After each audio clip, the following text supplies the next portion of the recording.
Support for this podcast comes from Frito-Lay and the 2023 Snack Bracket Championship. The Frito-Lay Snack-It Challenge is underway, and fans are voting on their favorite snacks to crown champion. We're talking about prime-time matchups between the best 64 snacks in the land. Will Ruffles Ridges reign supreme?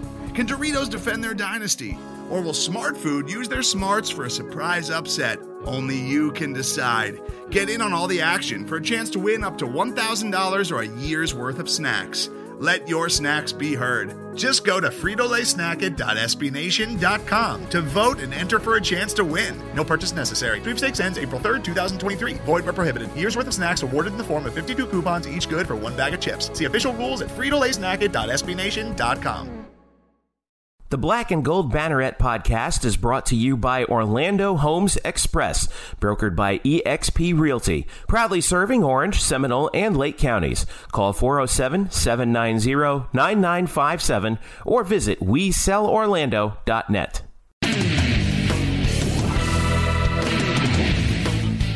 What's happening tonight, fans? Welcome to the Black and Gold Banneret Podcast. Jeff Sharon, Eric Lopez, Brian Murphy with you on the most anticlimactic National Football Signing Day in history. Thank God for that.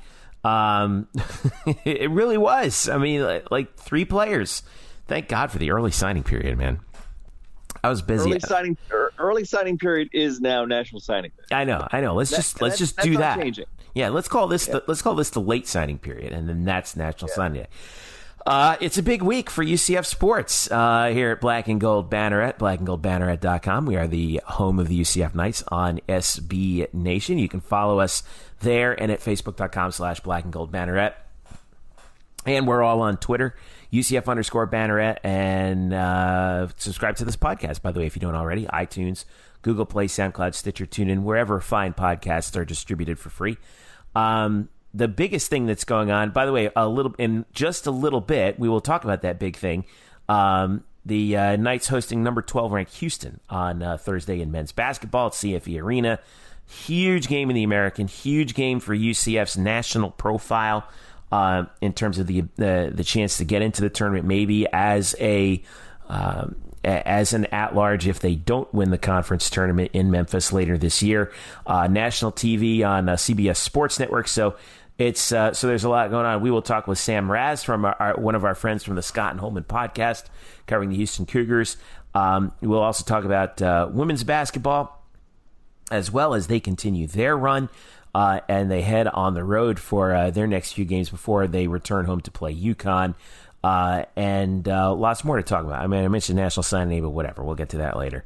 So we'll talk about the game coming up against Houston on, Thursday night, February 7th, 7 p.m. CBS Sports Network is carrying it live. How about CBS Sports Network grabbing this game, huh? This is the game. This is the matchup between the team that was picked to win the American in the preseason, as UCF was, against the team that is in first place in the American, well, tied for first place with Cincinnati, but the Cougs are 21-1. Their only loss was to Temple at Temple earlier this year by 4 points in a game that was very close.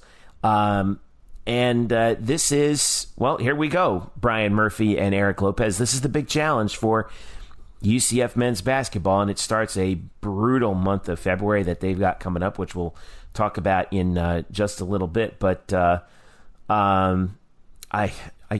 God, I hate this question so much. Please forgive me for asking it. Is this a must-win, Brian Murphy? There we go. Go ahead, Murph. You go first. I know you're looking forward to that question, Murph. No, I hate it. It's not. It's not. Okay, good. It's definitely not a must-win. Winning this game would help more than losing it would hurt.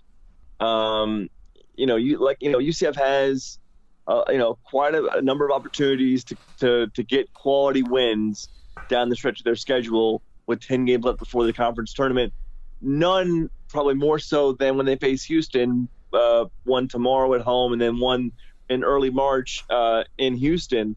But still, with Cincinnati twice, you have Temple, you have USF, which is really improved, and you have SMU on the road. There are chances for UCF to get decent wins. This would obviously be a big marquee win, one of the biggest wins in recent memory for the regular season for this program. But is it a must-win? No, it is much, very, very, very far from that. Well, well, okay, Lopez, go ahead. You're about to throw a wrench into this. Go ahead. No, I agree with Murph from the standpoint. This is not a must-win from a season-long journey deal. I mean, the season is not over. It's not going to be done if they lose this game. I will say, I do think it's a must-win as far as aspirations to win the regular season championship, because I think if UCF were to lose to Houston here, they would be 2 games back in the loss column. Plus, they would have lost to Houston. They got to go back to Houston later in the year, which that's a tough place to play. Houston's got a long winning streak there. The longest. Right now, right in the longest country. Winning streak. Yeah. And so you're really probably out of the regular season championship race if you lose this game. I don't see them making that ground up, especially with the way the schedules kind of play out on both sides. So from that standpoint, I do think it's a must-win. However, I think it's not a must-win from a season. I think it's a big game, though, because I do think UCF, this is a big opportunity to improve that resume. And, if you get a win over Houston in your resume, where that is a huge bump. You go from, I don't know if this is an NCAA tournament team, to, they're now, what seed do they get? Whereas if you lose this game, you got a lot of work to do. So it's an exciting game. I'm looking forward to it. I think it's one of the bigger home games in UCF basketball history, because I don't recall a UCF basketball team having a game like this in February with NCAA tournament implications. It usually by this time in the year, especially over the last decade, maybe you were thinking, well, maybe we got a shot at the NIT, but this is NCAA tournament implications, and that's what's going to be exciting about this with Houston coming in. Probably the biggest home game since that NIT Elite Eight game, no? Oh yeah, Illinois. Yeah, against Illinois. Here's what I think about this, and we're going to get to Sam here in just a second. But I found the team sheets, as they call it, so for the net ranking. So on the women's side and the men's side, the NCAA publishes their sort of team profiles based on those big ranking systems that they like to use, the RPI, and for the women. And for the men, the net. And the net has this quadrant system that everyone's talking about. I'm not going to go into detail here, but this is why I think this game is so huge. You see, quadrant 1 wins. Those are big wins. Wins games against teams ranked number 1 through 30 at home, 1 through 50 on a neutral court, 1 through 75 away. UCF has played 2 quadrant 1 games so far this season, and they're 1-1. They beat UConn at UConn, and they lost to Memphis at Memphis. Here's why this is big, though. This Houston game is the first of, at least as of right now, 6 quadrant 1 games remaining on the schedule. Now, UConn, they're at 75. They're right on the cusp. We don't know what's going to happen with them, at least as of right now. But the Knights have 2 games against Houston, who's 8th, by the way, in the net. 2 games against Cincinnati, who's 25th in the net, and then an away game with Temple, who's 54, and then an away game with South Florida, who's 70.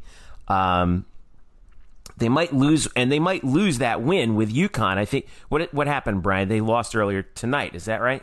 Yes, they lost by double digits at Temple. Right. Okay, and then we're recording this on Wednesday night for those of you who are listening. And by the way, UCF does have a game remaining against Temple.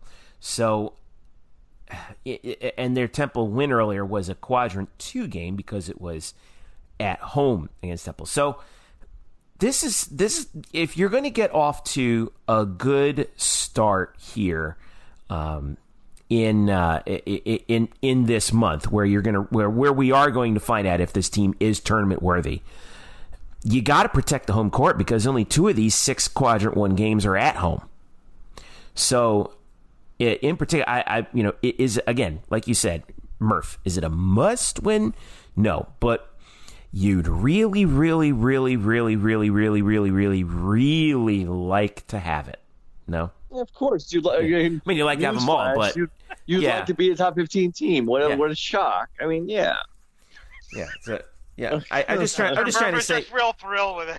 I'm just setting up the panic button thing for next week's show. So, there you go. All right, we'll put that away for now. All right. So we got to talk about the Cougs because they're really good this year. And if the Knights are able to pull it out, it's going to be a big victory for them.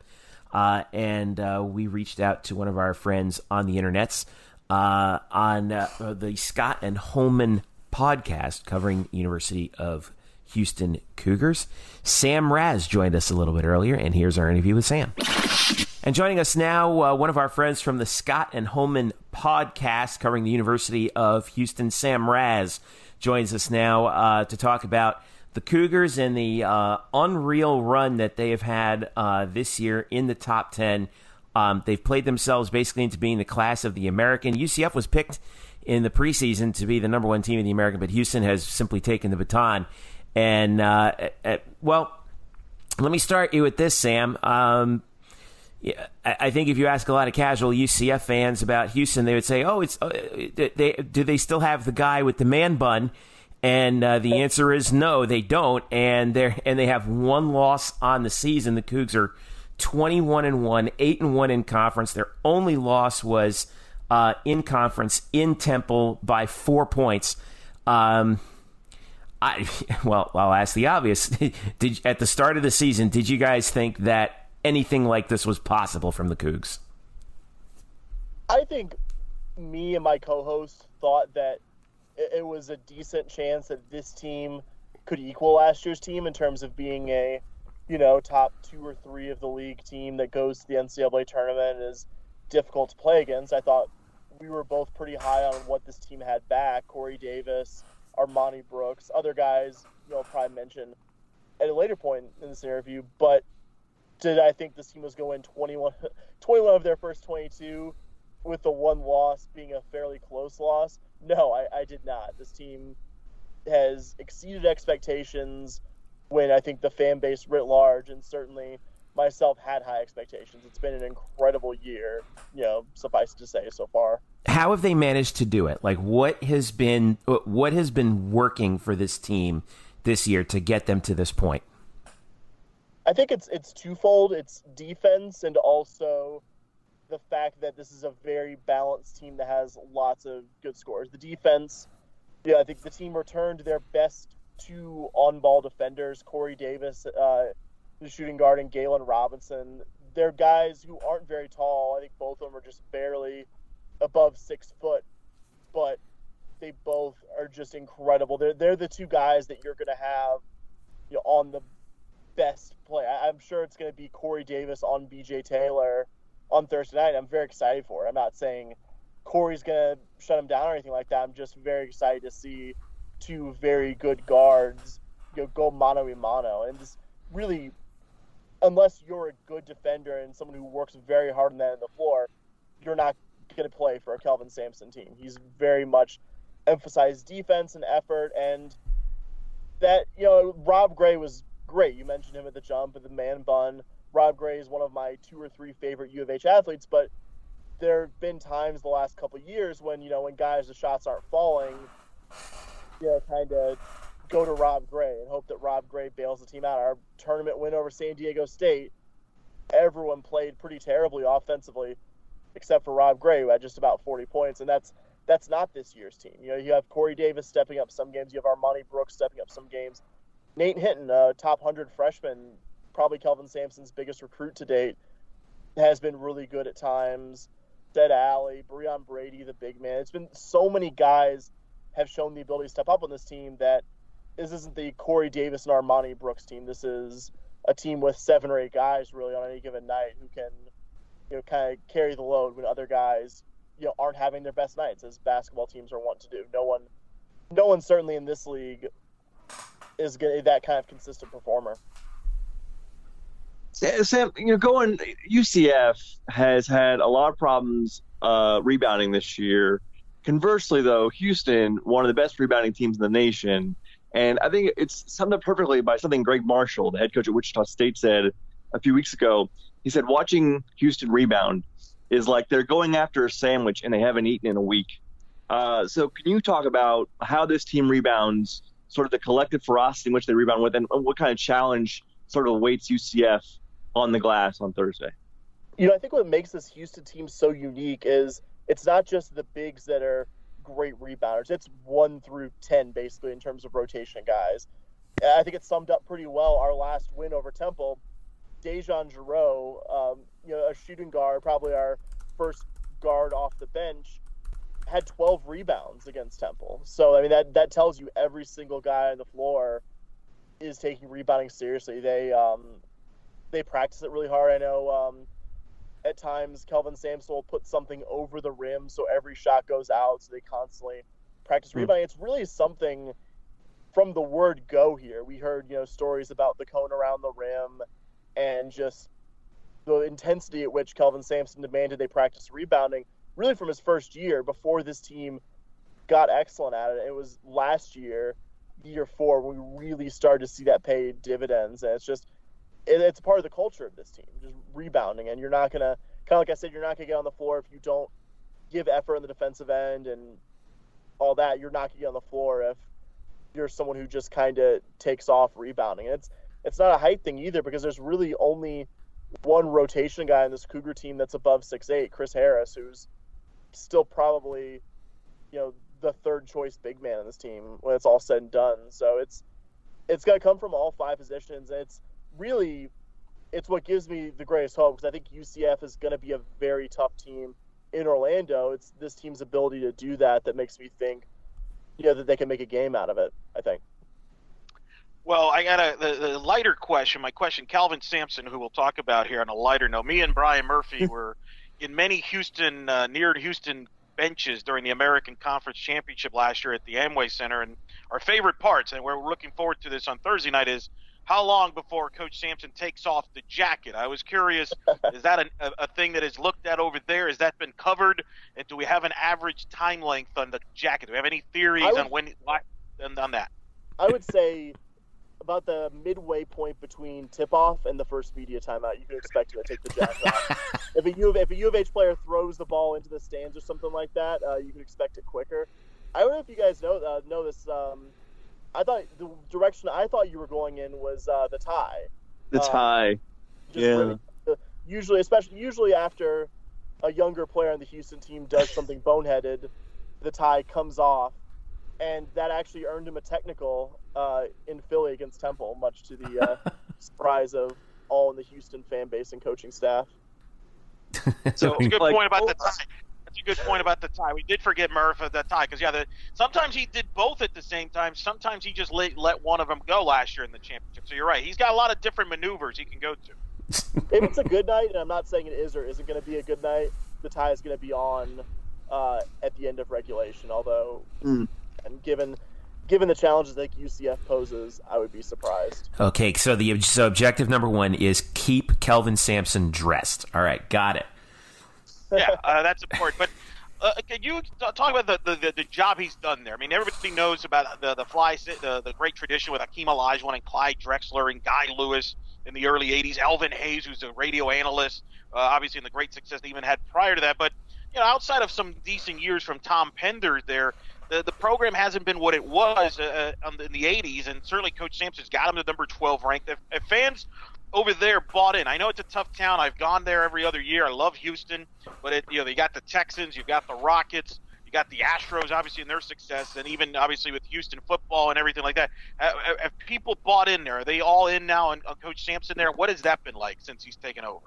Yeah, I think the fan base has bought in on Kelvin Sampson. I've been someone who, I enrolled as a student in 2007, so I caught the Penders years, and Penders did a decent job, but it's a program that it's been a pretty, I guess, dark period for it from, the early 90s up until, Penders, I think, did the best with what he could in Conference USA, in an aging facility, and in an athletics department that at the time honestly didn't give basketball what it deserved or enough to really elevate it more than Penders did. But, me and my co-host at the time, James Dickey was the guy between Penders and Sampson, and, bless his heart, to use a little Texanism, he wasn't cut out for the job. And when we heard Kelvin Sampson was interested, I think my co-host and I knew about Indiana, but I don't think we really cared that much about it. I was surprised. I was like, why would he want to slum it here? He can, he's in the NBA right now. He was the number 2 behind Kevin McHale, with the Rockets. Why does he want to come back to this program with, at the time, a horrific aging facility, completely non-existent fan support, in a much more difficult basketball league where like the path to turning U of H into a respectable program is much more fraught? And by year 2, this was at least a respectable NIT level team, and that's when I bought in personally. I was like, if this guy, without fan support, without the facilities, can at least get this team respectable enough to be about top 70 in KenPom, this guy's the real McCoy. And just, whatever you think about what happened in Indiana, I mean, he's broke NCAA rules that are no longer on the books, so take that for what it's worth. The guy can coach basketball. The guy can evaluate talent, because other than Nate Hinton, who I mentioned earlier, this isn't a team full of blue chip recruits. He's gotten a lot out of guys who were overlooked by most programs. I just think this year speaks for itself. This isn't a team that's lucky to be 21-1 right now. This is a team that this is one of the best 15 or 20 in the country. It doesn't obviously guarantee anything on Thursday, because we're going to be playing another tournament caliber team, and winning on the road in college basketball, I think, is really just about the toughest thing you can conjure up in terms of winning on the road in any sport. But this team hasn't gotten there by luck, and I think a healthy amount of Kelvin Sampson's coaching abilities helped him get there too. Sam, this month of February for both of these squads is going to be absolutely brutal, because I'm looking, obviously we've talked about UCF schedule coming up, but you guys have Cincinnati twice coming up. UConn seems to be steadying the ship a little bit under Danny Hurley. You never know what you're going to get against, aside from Tulane, who obviously they're having a god-awful year, but sometimes you never know what you're going to get from Tulane. You know what you're going to get from Tulane. Sometimes you don't know what you're going to get, though, from SMU, though. USF is on the schedule coming up, and they're improved this year. How much of a test down the stretch do you think this is going to be for the Cougs heading into the tournament up in Memphis? Yeah, I mean, this next 3 games, I think, is going to be really, it's going to be a good way to see where this team is at. We've got you guys on Thursday, Cincy at home on Sunday, and then next Thursday, I believe, at UConn. And I don't think UConn's any great shakes this year, but they're good enough at home that I'm not just going to mentally pencil in that as a win. And, I think this team is good enough to, win at least a couple of these games. But, if this team somehow gets 3-0 from this stretch of games, I'll be absolutely floored. It's just there's enough about this league that just winning on the road is such a challenge. This team has won a lot of not close games, like a bucket or so, but really if you looked up and down this Cougar schedule, there's not a ton of blowouts, 15 to 20 point or worse, wins in there. We played Wichita State at home a few weeks back, and I think Greg Marshall's a great coach, but this is certainly not a vintage Wichita State team. And up until the last 3 or 4 minutes, it was a lot more interesting than I think just about everyone in the arena expected. So I think that's, if you're going to look at something about this Cougar team, they haven't run a lot of teams out of the gym.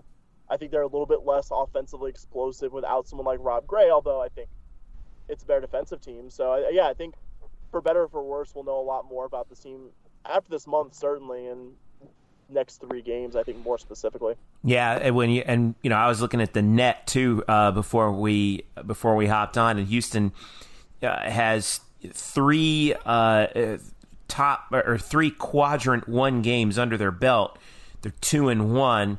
They have 4 left on the schedule, though that may drop down to 3 with UConn. I think, Brian, you were saying that they lost earlier, so and they're right at 75, although they're playing them away. So, but it's still, we're going to get a real good test here. Let me ask you this: is it still? I'm looking at some of the bracket predictions, and Houston is kind of fighting for that seeding position.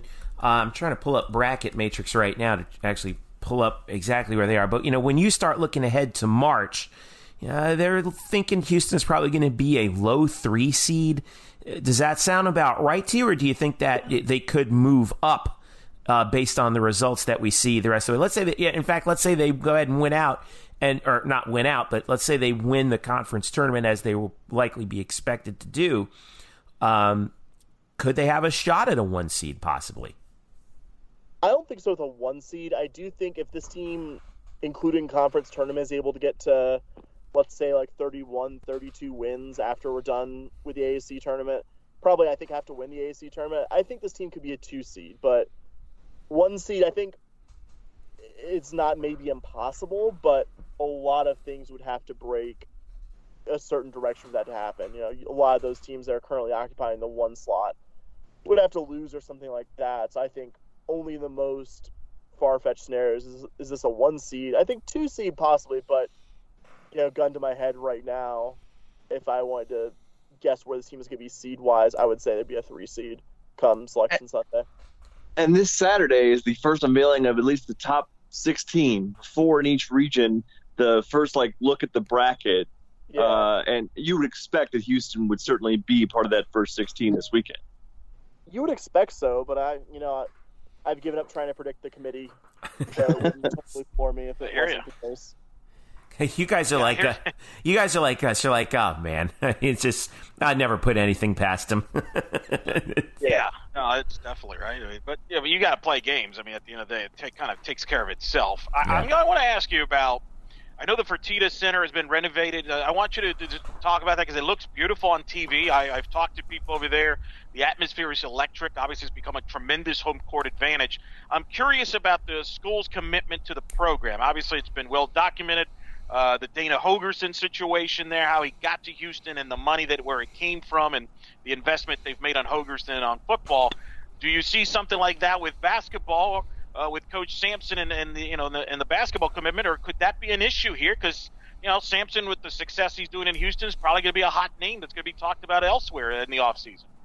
Yeah, I think the Fertitta Center is an excellent commitment just in its own right. It is a gorgeous arena, I would say, among state of Texas arenas right now, and I've been to just about all of them except for the Haskins Center in El Paso and the United Spirit Arena in or whatever it's calling itself now at Texas Tech.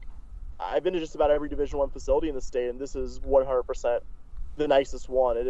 It's great. They downsized it from Hoffline's Pavilion. I think that's kind of a tough decision to make because you're forfeiting 3,000 or 4,000 tickets, but they just decided, having 7,000 some change seats and every seat being a good one is worth more than having a 10,000, 11,000 seat arena that, let's be honest, I'm so born, bred, love Houston, all that. A town that it's not a good enough sports town to fill up a 10,000, 11,000 seat college arena regularly. And I think it was a smart move to get it on the scale it was. And one other thing I should have mentioned earlier is in Sampson's second year, they debuted a basketball-only practice facility adjacent to the current arena that also kind of serves as a Cougar Basketball Hall of Fame, to all the guys that you mentioned earlier, the Elvin Hayes and Otis Birdsong and Michael Young, Keem Olajuwon, on and on and on and on. And so that, the practice facilities are good now. The game facilities are very good. And that's obviously a stark change from when Sampson arrived. So I think that commitment is there. It is notable, and it's been noticed by the Cougar fan base, that a lot of coaches have signed extensions. Dana Holgerson obviously came in with the big contract. Kelvin Sampson looked very closely last year at the Orlando Magic opening. And in fact, I don't believe him not taking that job was because he turned it down. I think it's just because they chose to go with Steve Clifford instead. I think Kelvin Sampson was seriously considering that opening.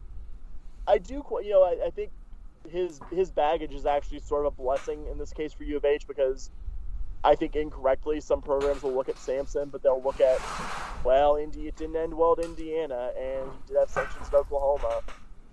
I don't know if that will deter all suitors, though. I do think he does like being in Houston. His son, Kellen, is U of H's top recruiter. His daughter, Lauren, runs the team's social media. So, yeah, I think that is a serious consideration for him. Would he be able to employ both of his kids at another stop? He's also in his 60s at this point. So I could see Houston being his last stop, but I've been through this rodeo many times. I'm certainly not arrogant enough to say that if a program with big bucks and a bigger conference affiliation comes rolling around, that he wouldn't take one last crack at that. Well, let's be honest, who has it ended for well at Indiana of late? That's what I'm saying. Right. As we finish up, give me a quick score prediction here. What do you think? I'm putting you on the spot. What do you think's going to happen on Thursday night in Orlando? I think regardless of what I'm going to pick here, I think it's going to be within 5 points either way. That's my parachute. If my prediction's hilariously wrong here, I think regardless, even if Houston does pull this out, I don't think it's going to be a blowout. I think it's going to be a game that's decided in the last handful of seconds. I do think the rebounding is going to help this Cougar team. I do think that's going to be an area where the Cougs do well. I'm very excited to see BJ Taylor versus Corey Davis. I think that probably will decide. I'm going to go out on a limb here. I think it's going to be U of H 72, USF 70. Or UCF. Oh, golly. Easy there. That could get you in some trouble, man. Listen. I know, man. Oh, man. Just be sure to roast me on that next week when my prediction is surely wrong or something like that. But I'm 72-70 Cougars, but I think it could go either way. This is a game we've pretty much been looking ahead to since the beginning of the season because, UCF has been predicted to win the league, had so much coming back. And, it's going to be tough. I have a hard time really picturing my mind's eye winning in Orlando against a fully healthy team because it's just not something we've ever done before. Boy, I'll tell you, this is going to be a game that even I can't even really figure out. I think, Murph, what did you tell me before we went on that the line was Houston by 2 right now? Houston -2, yeah. Houston minus 2. Okay, so, oh, man. Well, good luck with that. Sam Raz from the Scott and Holman Pawdcast, I should say, if I'm saying that right. Real quick, Sam, before we let you go, tell UCF fans how they can reach out to you to get on your case about calling UCF USF, and also following some of your other content regarding the University of Houston. We are on Twitter, and we are most active on Twitter at SHPodcast, SHPAWDcast. Never fear, we recognize UCF as the rightful 2017 season national champions. Good save there, Sam. Well done. We're also on Facebook, iTunes. We obviously talked a bunch about UCF this week. We called this game a rock fight. That's kind of our little descriptor whenever we face an opponent that's going to be real rugged and difficult. And, we're Facebook, Spotify, Stitcher, Google Play, iTunes, everywhere you get podcasts. We're there talking Cougs and talking a little AAC, too. Sounds good, Sam. Thank you so much. Sam Raz from the Scott and Holman Podcast. Enjoy the game. We'll be reaching out to you on Twitter on Thursday night, man. Thanks again. Awesome. Thanks for having me, guys. All right. Thanks again to Sam. It should be fun seeing how the rest of this plays out for Houston, but at least for UCF's case, this is going to be a tough one. And I think you were right. What you were mentioning to him earlier, Murph, about the rebounding problems that UCF has had. They have got to find a way to keep this Houston team, which, by the way, is physically pretty small by comparison. Can't find a way to keep them off the boards, because if they don't, this thing could get out of hand in a hurry, no? Yeah, I mean, their leading rebounder is a 6'3" guard, Armani Brooks. Yeah. I mean, they send everybody to the glass. They have 9 guys who average at least three rebounds a game, and then a 10th guy who's at 2.9. UCF, by comparison, has 5 guys averaging 3 rebounds a game. I think that's going to really decide this game, especially on the offensive end. We know UCF has had problems cleaning up the glass on opponents' shots, not letting them get offensive rebounds. That's been a real issue for UCF all season, and that's something that Houston thrives in. And I'd be interested to see how guys like Taco Fall and Chad Brown and Colin Smith deal with that undersized athleticism that Houston's going to bring. Yeah, it's going to be something that we're going to have to. This is going to be one of those games where those guys. I think in particular, Taco Fall. This is a big opportunity for him. Houston, by the way, 11th in the country in rebounding margin. They're plus 7.9 on the glass for the season per game. So that tells you exactly what UCF is going to have to deal with here with this Cougar team. And I still can't believe they're best rebounder is 6'3". I mean, this can go one way or the other in her. Either UCF is going to look really, really slow, or Houston's going to look really, really small at times in this game. So CBS Sports Network for the game, live television coverage. We will have our live feed up for you on blackandgoldbanneret.com. Number 12, Houston, 7 p.m. Thursday at CFE Arena. What do you think the crowd's going to be? Do you think we're actually going to get a really good crowd for this? I hope we do, but you never know. Better. We better. Well, or else no what, excuses. really? No more excuses. I mean, this is one of the biggest home games ever. I mean, and you've had a whole week. This is a showdown. You got the 12th ranked team in the country. It's one of the highest ranked teams. Brian has tweeted about it, and he can go more into detail on the history of ranked teams playing at the CFE Arena, because him and I talked about it at the women's game. I mean, this is big. I mean, this is a huge game, and we've talked about in past episodes how important home crowds are and the home court advantage in this conference and in college basketball. And this is a great opportunity. There's a reason why Houston has struggled in Orlando. I'll never forget a game 12 years ago. I call it the Michael Donnell game, where UCF beat Houston in overtime, and the crowd at the old arena, at the old UCF arena, was just all over at the Houston players, and it was an exciting moment. And there's been moments like that, and it would be huge to have the fans come and support, because unfortunately Brian and I saw the opposite of that at the American Conference Championship game, semifinals at the Amway Center, where there was no UCF fans, and Houston dominated that game. And Brian, you were at the presser where BJ brought that up after the last home game. They remember they got embarrassed in that game against Houston, which I thought was interesting that he brought that up. Yeah, and we got to talk to BJ today, Wednesday, when we met with the players and Coach Johnny Dawkins. BJ actually said more than anything that Houston's done this year, whatever they've accomplished with 21-1 and being ranked in the top 15, everything they've done on the court. He says their motivation, UCF's motivation, chief motivation for this game is how last season ended. That 84-56 drubbing in Orlando, that being the second of two games in which Houston beat UCF in Orlando last year, because they also won at UCF as well during the regular season. BJ says that's been talked about across the entire locker room all week. They've all talked about it. This is serving, as probably it's fueling their fire more than anything else, which is kind of amazing since all that stuff happened almost 10 months ago. Bulletin board material. Yeah. Bulletin board material. Look out. All right. So 7 p.m. Thursday, we figure out, UCF could pull themselves, even with Houston in the loss column. Cincinnati's also up there with one loss atop the American, but UCF has two cracks at them, too, this month as well. So we'll be keeping an eye on that. We'll talk about women's basketball over on the other side right now, but they just continue to roll on, winning these close games that you're like, oh, God, really? But they don't, okay, fine. They don't blow teams out, but they keep the ball rolling. They know how to win. They're 19-3 right now, 8-1 in the American. Of course, the one loss coming at UConn. So, but this past week, UCF managed a victory by 2 points over Houston at home and a victory by 3 points over South Florida at home. And we were all there for that War on I-4 South Florida game. And UCF manages to get the sweep over South Florida for the first time in the season series ever between these two. Of course, we know how bad of a year USF is having right now with all the injuries that they've suffered.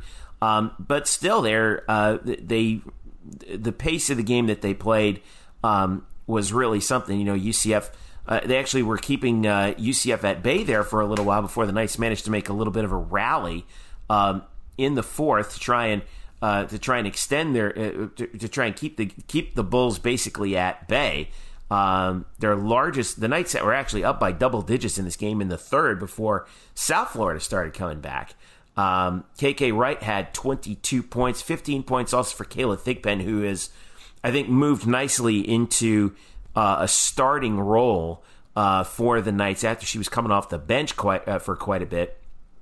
Coach Abus flipped her and Sydney McDonald in certain lineups where now Sid is coming off the bench and Thig is in the starting lineup, and she's been shooting the ball well, 6 of 11 in this game for 15 points. And this was another hard-fought, contested game between these two squads who, throw all the cliches out there. They just don't like each other. But 30-10 advantage for UCF in points off turnovers, 30-20 in the paint for UCF, and Eric Lopez. The Knights were able to get the job done and again win one of those god awful close games that they keep doing this to us, and they don't make it easy, but they keep winning these games like this.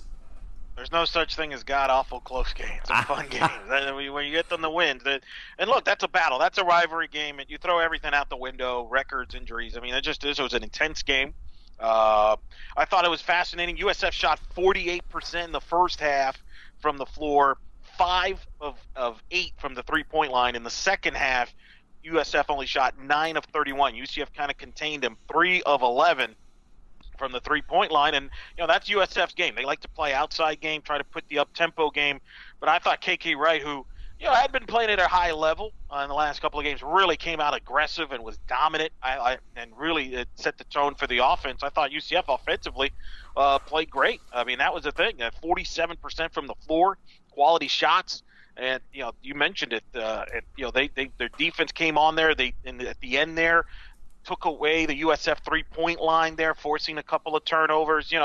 Coach Abe talked about it, and afterward they talked, about how to defend that three-point line against USF and all the creative offense that Jose Fernandez does. That's a huge win on national television on ESPN2 to go to 19-3 and 8-1 in the conference. It's unbelievable. They're receiving votes in the top 25, and they're on track to make the NCAA tournament for the program for the first time since 2011. So let's go ahead and listen to Coach Abe. We caught up with her after the game, and she had this is her insight from after that victory over South Florida. Yeah, I mean, I think we did it. We do. My coaches do a great job of preparing our players in terms of what shots will be open, because every game is different. Houston is a completely different defensive team than South Florida, and or if it comes to ECU or whatever the team we're playing, everybody's different, and so we really do a lot of position breakdowns with the posts and the guards. And Kayla said it. We told them they're not going to be able to get to the basket. They do a good job of helping on all penetration, so you're going to have to catch and shoot. So the last 2 days we've been working on where they're going to get their shots, and and that they are going to have to knock down shots. They were missing shots, and we kept saying, you got to catch and shoot, you got to knock down those shots, and that really helps them because they really want to take the shots that they feel are good for the team, and so it just puts a lot of confidence in them. Yeah, you just see me take a deep breath. Because it's been, we just had Houston, and they're a great team. We just had South Florida, they're a great team. And so I just took that deep breath because, every team is injured, healing, coming back. Obviously, Rada just came back, and she's a stud, so she had 18 points for them. So every team has some sort of injury. We had 2 today, so didn't have Diamond today or Fifi. So, I think everybody has them. So these bye weeks are really big in rest. And, after we won, I was like, and the best thing is we get 2 days off. And it's like, we won the national championship because we get a couple days off. But it's hard to take days off when you're playing back to back to back to back. You have 3 games in a week. That's really hard to do, and find time to balance it out. And in our league, there's no easy game. And so you got to be really smart about when you take time out. Time off. Well, there's Coach Abe debriefing us after that win over South Florida. I think, on balance, you look back at this and you think, you'll take a win over your rival anytime you can. But, this is still a game that's against a triple-digit RPI team. And I'm looking at the RPI right now for UCF. And, the Knights have played themselves into a position where they are at number 14, having lost all 3 games that they played against the RPI top 25, but they won their one game against 26-50, and they've won all their games against 51-100. So, overall, I think they have to be pretty happy with their standing as of right now at 19-3 and 11-2 in their non-conference games. But as we look at the schedule coming up, you have SMU, you've got Tulane on the road, and then you get another shot at UConn at home. So, and that SMU game is on Saturday, by the way, and it'll be on ESPN3. So, I feel like it's going to be rather easy for them to look ahead to this UConn game, where SMU and Tulane can present their own problems to you. I don't know, Lopez. What do you think about this right now? Are they? Do you still do, if you're UCF, what I think that they should do and just throw the UConn game out, pretend it's a non-conference game? Because Tulane's 14-7. ECU obviously is 11-11 with 2-7. They're last in the league, but excuse me. I mentioned just now ECU. What I meant to say was SMU is actually second to last in the league at 2-6, 8-13. But I don't know. What do you do about this? The way the schedule's kind of working out for them and down the stretch. Yeah, I don't think you can even think about UConn. I actually think you could argue this might be the toughest stretch, and it continues. Maybe it's continuing the toughest stretch of the schedule. You mentioned SMU. You were there the last time they played. SMU outplayed them for 3 quarters. Yeah. And I think they were up by 9 going into the fourth quarter, and it took a dominant fourth quarter by UCF to come back and win that game. I think they outscored them. What was it, like 24 to 4, I think it was, to finish out. Yeah. So that is not an easy game. I mean, SMU has struggled, but they got size. Alicia Froling is a dominant rebounder. She's a former all-conference player. You're going into Dallas. So I think that's a tricky game. And then you got to go to Tulane right after that. So, and Tulane has been a pesky team. And they're kind of maybe the last team that could challenge UCF perhaps for second place in that league. Certainly Cincinnati's there, but as you've documented, UCF doesn't have to go to Cincinnati later in the year. So I think this is the toughest stretch because you look at it after UConn. Home at Wichita State, who's struggling. Home to Temple. Home to Tulane. At Houston. That's a nice finish for UCF. If they can forget the UConn game, put that to the side, because we'll have plenty of time, I'm sure, to talk about that next week.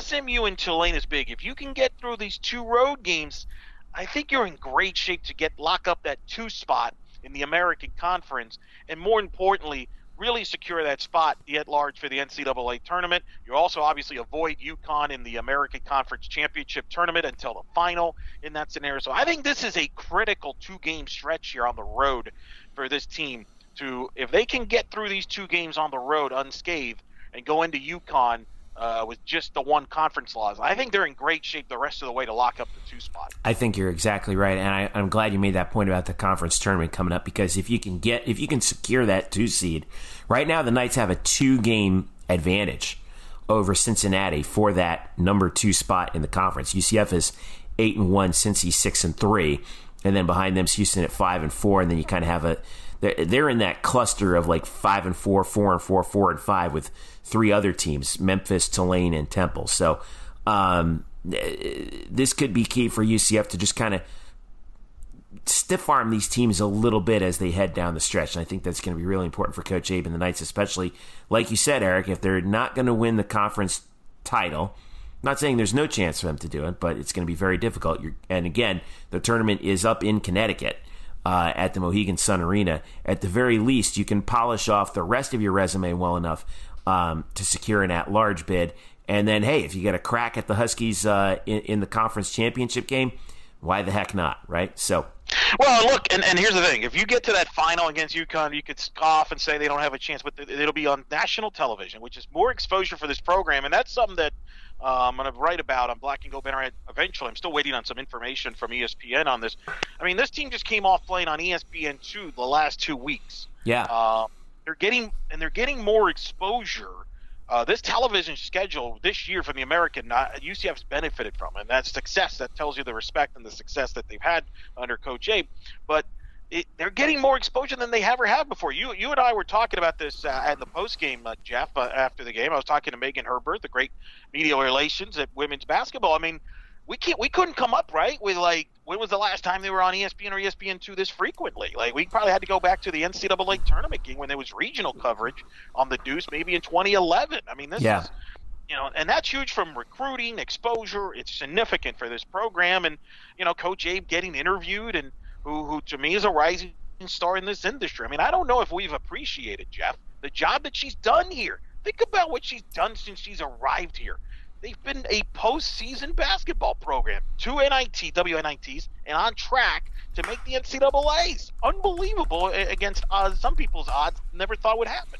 Yeah, and if you look back at the history of UCF women's basketball, there have been some spikes here and there, but not really anything that you can look at and say, wow, this team was really, really dominant at any particular stretch. You probably have to go back to the Division II days in the old Sunshine State Conference under Joe Sanchez. But Coach Abe has secured 20 consecutive, or not 20 consecutive, but a 20-win season for the Knights for the third time in her 3 seasons, and with one more, right? Yeah, because they're at 19 wins. So one more win, and she gets that.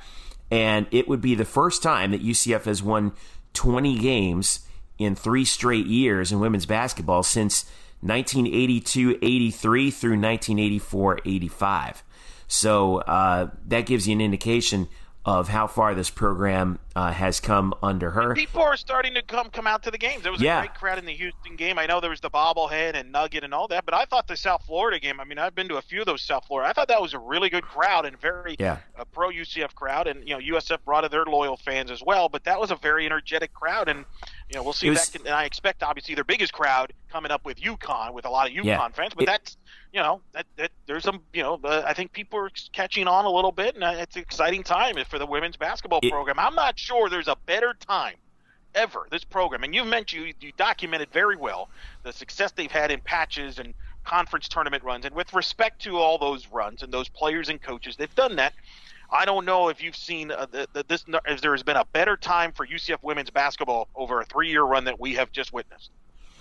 I can't really think of one, at least as of right now, in terms of consistency. By the way, you mentioned that crowd. That was a really good, really involved, really loud crowd, despite the fact that there were almost no students there. I thought I was actually disappointed with the students actually not coming out to see this team because, so far they've given you your entertainment dollar, first of all, and they're really well involved. We know Tolu Omokore, who is she's like the empress of the student body. She's everywhere at the same time, and they're a fun team to watch because of the fact that they play so hard and they're so tough. And I would like to see a lot more student support for this team going forward. Who knows? Maybe we'll see that with UConn coming in, because we know that UConn brings a crowd. The last couple of years, we've seen a lot of UConn fans. In fact, it's basically sometimes it feels like Hartford, but from there, we'll have to see. All right, stick around. When we come back, we will talk a little bit about UCF baseball coming up. Both of you guys went to Media Day, so we'll be able to wrap up a little bit about that as baseball season gets underway. Eric Lopez, I know you're getting excited for softball coming up, and we'll also talk about the National Signing Day that wasn't here at UCF, not because of anything UCF did that was bad, but because, it's all anticlimactic now, which is great because I hate National Signing Day. Stick around. The Black and Gold Banneret Podcast is back after this. The Black and Gold Banneret Podcast is brought to you by Orlando Homes Express, brokered by eXp Realty. Sam Unger and his team at Orlando Homes Express proudly serve Orange, Seminole, and Lake counties, specializing in buying, selling, and new construction. Sam is a very proud UCF graduate, class of 2006, and he's got a special deal going on right now for the 2018 UCF football season. Night fans, in honor of UCF's 25-game win streak, Sam is running a special for the whole month of December. If you use him as your realtor to buy or sell your home, you'll receive up to $2,500 at closing. So, if you're ready to buy a new home or sell your current home, upgrade or downsize, Sam and his team have you covered so you can find the right home at the right price in the right location. So give them a call right now at 407-790-9957. Again, that's 407-790-9957. Or visit them on the web at WeSellOrlando.net. Again, that's WeSellOrlando.net. You can also reach them on Facebook at Facebook.com/WeSellOrlando. Get in touch with Orlando Homes Express today and make finding your dream home a reality. Hello, Night Nation. I'm Andrew Fegley. And I'm Trey Strelko.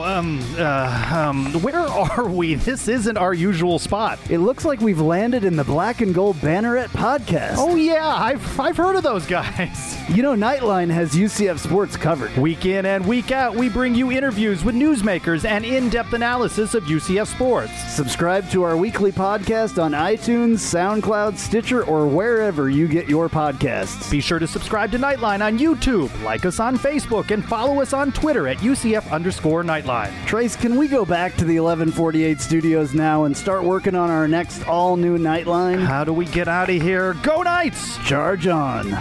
Now back to you guys in the Black and Gold Banneret Podcast.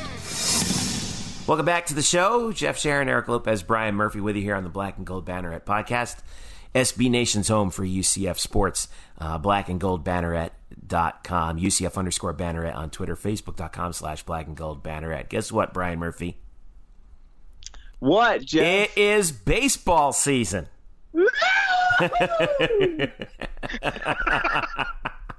I've been waiting 8 months to do that. I mean, it's been, but Knights baseball is just days away from getting underway. Their season opener is not this coming Friday, next Friday against the Siena Saints. Their season opening weekend, seemingly every year against Siena, at 6:00 on Friday at the John, as we're calling it, John Giuliano Park.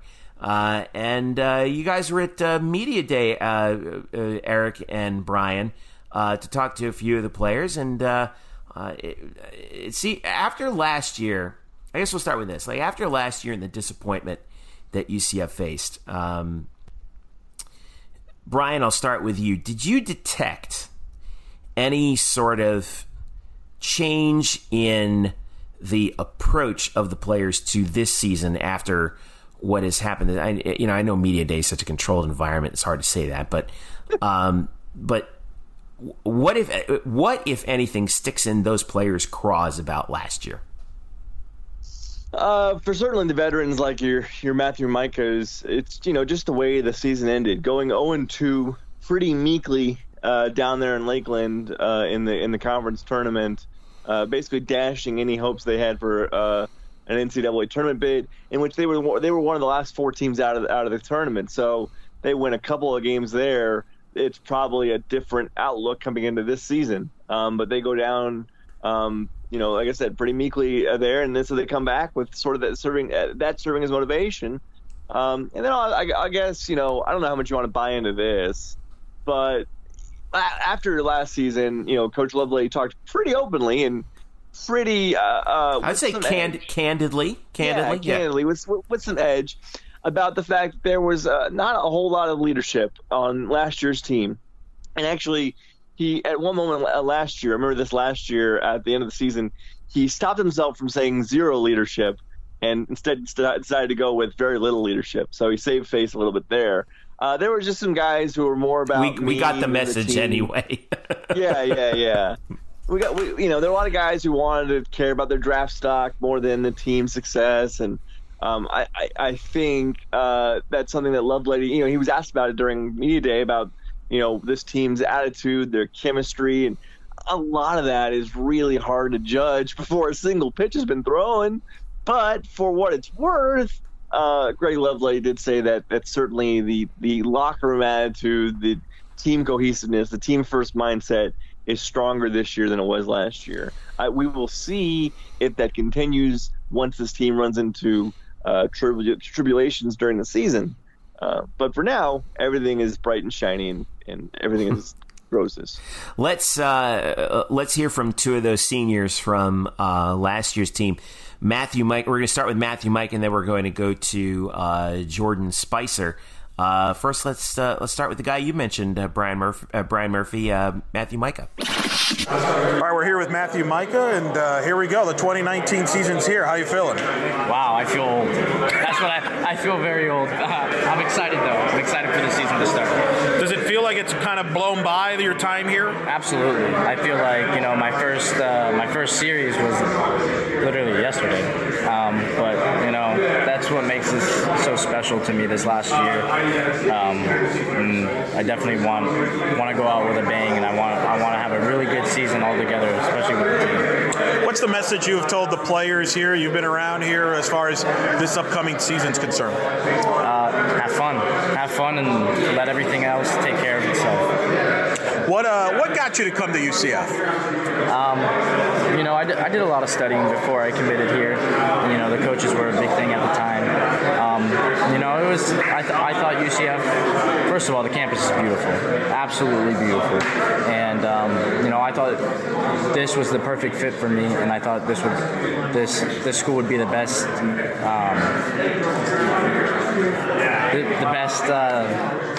best place for you? Best place for me, and the best opportunity to start as a freshman. Yeah. What do you have a favorite moment or game so far from your time here that jumps out? Like, obviously you're hoping to accomplish more this year, but just so far, is there a game or moment that you're like, wow, that was pretty cool to be a part of that? First of all, my first game, actually, the first collegiate game, I'm up there, super nervous, get a hit, my first at bat, first college hit out of the way, weight off my shoulders. And then I come into a situation where the game's on the line, I hit a walk-off, everybody mobs me, never had that before, that stands out, and it's just amazing to feel your teammates just jumping on top of you. And then the last one was dogpiling when we won the conference championship, and never forget that moment was unbelievable. I lost my hat in the dogpile, but at least just a hat, though, right? Yeah, it's just a hat. I got a small head, so it wouldn't have fit anybody. So whoever found it, probably just having it. Is that something you bring up to even the newcomers about that taste of winning the conference championship, making the NCAA tournament? I know after missing last year was disappointing and frustrating. Is that like the message? Hey, let's get that feeling again. Oh, absolutely. Definitely want another shot at the title. That feeling is indescribable, and these guys don't know, but a lot of us returners try to kind of put it in their minds to see how it feels and what it's supposed to look like to dogpile and win a championship, and hopefully we can go out there and do it this year. What got you into playing baseball? What got you interested in playing baseball? My dad, man. My dad was he was an athlete in high school. Didn't go on to play, anything crazy, but he was an athlete. Played soccer, baseball, all kinds of other sports, and took me to the field one day, tried to teach me to, have a catch with me, and I just kind of fell in love. My parents put me into Little League when I was 7 years old, and just kind of went from there. The feeling of I can't even describe it. It was just I just knew it was right for me, even when I was a little kid, and I never wanted to stop playing. I knew I wanted to play this game for a long time. When after school I wanted to have a catch instead of doing my homework. But eventually I got to the homework part. But when I wanted, most kids would come home and take a nap or something. I wanted to go play baseball. I wanted to have a catch. I wanted to hit. I wanted to do all those things, and I knew at that point that I wanted to play this game for a long time. Did you have a player you looked up to? I know your dad played, but as far as you watch Major League Baseball, or any sport for that matter, did you have a favorite athlete you looked up to? Derek Jeter, 100%. That man has so much class, took care of things on and off the field, was very low-key about things, lived his life normal. Nobody ever said anything bad. One of the most respected players in the game, still to this day. And, I think a lot of people look up to him, and I know I looked up to him as a role model and hope to be like him one day. Tell us about the 2019 team here. What are some names that fans are going to get to know and even to kind of keep an eye on this year that is going to help you guys accomplish your goals? Bernardo, Wingo, George coming back finally. A lot of new guys and a lot of new faces. Excited to see what the pitchers do. Having Trevor here, very dominant pitcher, and I'm excited to see everybody's tribute this season. What's your goals post baseball? I know you want to play pro ball after this. So what other goal do you have after baseball, whatever that is? Whether this is my last year or not, I'll go find a job somewhere. I'll figure it out. I'm just kind of going with the flow, enjoying life for a little bit. I feel like there's no rush. I'm just living life to the fullest. And just taking everything in this season, and then once it ends, I'll be on my way, and I'll go from there. Well, you still got one more year to go. You know the taste, what it's like to win a championship and to make the regionals. What's going to be the goals for this team to accomplish those goals and beyond? To win one game at a time. That's what it's going to take, and if we do that, we'll be okay. All right, Jordan Spicer, here we go. Ready for another season. How are you feeling here as the season around the corner? I'm feeling really good, really excited, and just ready to get going. Tell us what you've been working on from last year that you learned going into this year. Just learning how to be a lot more consistent with myself and believing and having a lot more confidence in myself. Biggest thing you learned last season? It's just a lot different than from coming from junior college to Division I. It was very big transfer. So just the speed of the game and all that stuff is getting used to. Well, tell us a little bit about this staff around you this year here. What stood out to you? I think this staff has a lot of potential. I think we have a lot of good pitchers on the staff. So I think a lot of very competitive guys. So I think it's going to be a really good staff. What got you to come to UCF? Just a great area. Orlando's a beautiful city to be in all the time. Just when the coaches came here, they sold me and told me everything I wanted to hear, and I could just vision myself being here and improving, getting better every day. So that just led to the ultimate decision coming back. Do you have a favorite baseball player you kind of looked up to, you kind of modeled yourself under? Growing up, Derek Jeter, but as I got older, obviously, and changed into a pitcher, definitely Clayton Kershaw. What is it about Kershaw you like? Oh, man, what's not to like about him? The dude's just a pitcher. He just goes out there every day, does his business, and win, lose, struggle, deal, you never know what's going on with him. He just goes out there and goes about his business, and he wants the ball in the biggest moments and stuff like that. I think I try to copy a lot of attitude like that he has. I want to do a lot of that stuff too. Post baseball, once you're done with UCF, you probably play pro ball. What's your goals after baseball? Hopefully baseball can keep going for me, but my post-baseball career, I would like to go to be a firefighter. Firefighter?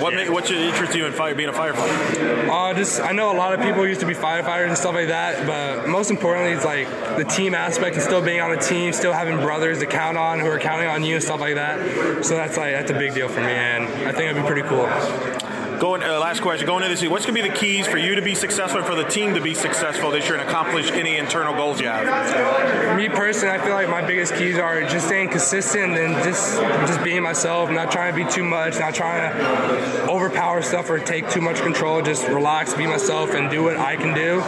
And just for this team, same thing. I feel as long as we keep believing in one another, keep pulling for one another, and having faith and confidence in each other, I think we're going to be really good this year. All right, we just finished up there with Jordan Spicer at UCF Baseball Media Day. Preceding him was Matthew Mika, two of the seniors on this team that, I think that this is kind of an underrated factor, is how many seniors did they lose off of Greg Lovelady's first season? I mean, that was. I remember at Senior Day when they clinched the conference against South Florida. It looked like there were 20 guys out there on the field that they were waving goodbye to at the end of that game. But that has people forget that has a real impact on the chemistry of a team the following year. When and really any year, that was a senior-laden team. Those guys were men. Not saying the other guys weren't, but then you go to the following year and you don't have that many seniors that are on that roster. And if there's not any sort of strength in numbers to a certain degree, all of a sudden there comes to a point where you hit that adversity like you were talking about, Brian, and guys just kind of look at each other like, are you going to say something? Or are you going to say something? Is someone going to say something? What are we going to do here? And some teams, they could fold in a situation like that. And I think that was what happened. I think last year at certain points with UCF. How about in terms of this year? Do you see that that sort of reinvigoration of the seniors that they have on this team, because I'm seeing a lot of those guys on the roster right now that are going to play this one last year for UCF now. Yeah, I mean, again, Jeff, these questions are really difficult to gauge without a single pitch being thrown. Yes, it seems very great. It seems great now. I do wonder, though, and it all starts offensively. Well, really, it starts with Matthew Mika as far as leadership. I mean, he really is the leader on this team because he's a 4-year starter. He's going to be entering his 4th year as a starter. So if you're going to talk about leadership, it's going to have to start with him. But I will say you can talk about playing for your senior year and wanting to go out with a bang. And certainly guys like Anthony George have said that, the catcher returning from injury. But let's talk a little bit about, I think, one of the major issues that maybe we're kind of glossing over. This team's pitching staff took a big hit in numerous areas after last year. They lost a ton of bullpen pieces with your guys like Bryce Tucker gone, Thad Ward's gone. You have a starter in J.J. Montgomery who's gone. Then you have Joe Sheridan, who underwent labor surgery back in May. They haven't ruled him out for this season, but I would say that if he does come back, it'd be very late in the year. And then Chris Williams, really the most consistent starter all of last season. He will be suspended for the first 9 games of this year, which includes their home series against a top 25 ranked Auburn program. Long story short, he played club baseball as a freshman, but after he tried to walk on to the UCF team as a freshman, he didn't make it, so he played club baseball. And unknowingly, he didn't know that playing club baseball counted against his eligibility. And no one. Wait a minute, UCF, what? Yes. And so, and again, this was under Coach Rooney. This was before Greg Lovelady got here. This was back in, I think, 2015. And so, and no one apparently knew that he played club baseball till last year because he walked on after his freshman year and got onto the team. And now it was really scheduled to be the ace of the staff. But they found out that he played club baseball. That does count against your eligibility. There was a thought at some point that he actually might lose his entire year of his senior eligibility. That was negotiated down to 9 games, which is the amount of games that Chris played in club ball. So he will miss the first 9 games. It's not as bad as it could have been. It's not great also because without him, at least for the first couple weekends, it leaves you with a pitching staff probably headed up by Trevor Holloway, whom I think we'll get to here in a second. He's a guy from Chipola and a guy from who played 1 year at High Point. He's been coached by 2 UCF alums. At High Point, he was coached by Craig Cozart, former pitching coach under Jake Bergman. And then at Chipola, he was coached by a man whose name escapes me as I've lost the tab here on my internet. Thank you so much, Eric, picking me up. Who played, and Jeff Johnson played. He pitched out of the bullpen for 2 years for UCF back in the 80s. So now he's here, actually at UCF. He, I think, will actually be their Friday starter once the season starts on next Friday against Siena. And then you have Spicer behind him, who's coming off a really rocky first year with UCF. And then probably it sounds like Grant Schuerman, a grad transfer senior from Furman, will probably be their Sunday starter to begin the season. This, along with all those new pieces in the bullpen, that is the most intriguing part of this team, is what this team can do on the mound. And we haven't even mentioned, and nor should we, because it's another discussion, we haven't even mentioned what this team has to do offensively to replace Rylan Thomas, who had 2 of the best seasons back-to-back in recent memory for this program. Let's, as predicted, well done, Mr. Murphy. Let's hear from attention. Foreshadowed my interview with Mr. Holloway. That's right. Here is Trevor Holloway, the junior transfer over from Chipola College, talking about joining UCF this season. All right, we're here with Trevor Holloway. Welcome. How you feeling here with the season just around the corner? We're all itching to get going. The fall's long and kind of monotonous, but it's springtime, and we're ready to go. We're ready to play some games. Tell us about what got you to come to UCF. The way the coaches approach the program and the culture that they create really drew me in. The statistics and how they use those to really develop players I knew I needed to develop. So that's why I really picked to come here. Tell us a little bit about, prior to your arrival here, you played at one of the best baseball programs, Chipola there. Tell us a little bit about how you ended up in Chipola. High Point just didn't work out for me, so I knew I wanted to go try to win games. So picked Chipola, and couldn't be happier with the decision. Obviously, how it turned out, but enjoyed every bit of it. For those that haven't seen you play, describe yourself. What kind of player you are, and all that. I'm a guy that I like strikeouts. I don't like guys putting the ball in play. So I'm going to come right at you. I'm going to attack you, and I'm going to use what I've got to get you out. What has it been like with Coach Lovelady and this staff? You mentioned you worked into the fall here. It's a deep staff, so all roles could be, one day they could ask you to start, they might ask you to relieve, who knows, but I'm sure you're excited to be contributing in whatever way. Yeah, and that's what it's about. It's about contributing. So however big, small role that is, it's about contributing and making sure we can win games. Did you have a favorite baseball player growing up or you kind of looked up to? I watched a little bit of Nolan Ryan. He's an older guy. Nolan Ryan? Yeah, I like that. Yeah. Okay. But recently I've been watching a lot of Trevor Bauer and what he's been doing with the statistics and drive line and kind of things like that. What got you interested in playing baseball? Man, I really just enjoyed thinking through it. Like it's a slow enough pace. You're playing chess, and that's been the fun part is using the athleticism, but also trying to outwit the other guy.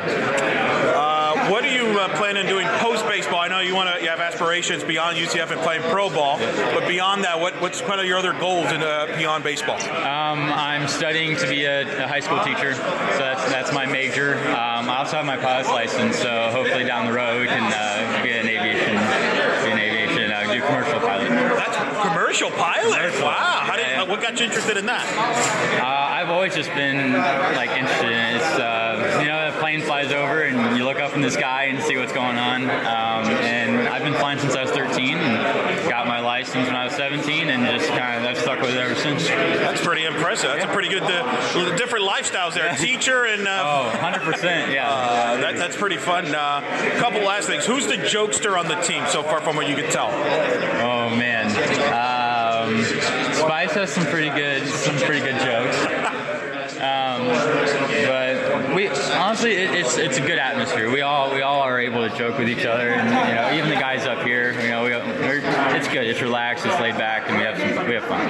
Last thing, what's going to be the key for you personally and then the team as far as their goals and the keys to being successful? The goal for me is to win a World Series. That's first and foremost, and then just understanding that there's steps in between to get there. So you have to win your first game. So you have to beat Siena on Friday night, and you go from there. So just continue to progress. Well, good luck this year. All right, thank you. All right, that was Trevor Holloway, the junior transfer over from Chipola, who also played, like you guys mentioned earlier, at High Point, where he's got some UCF.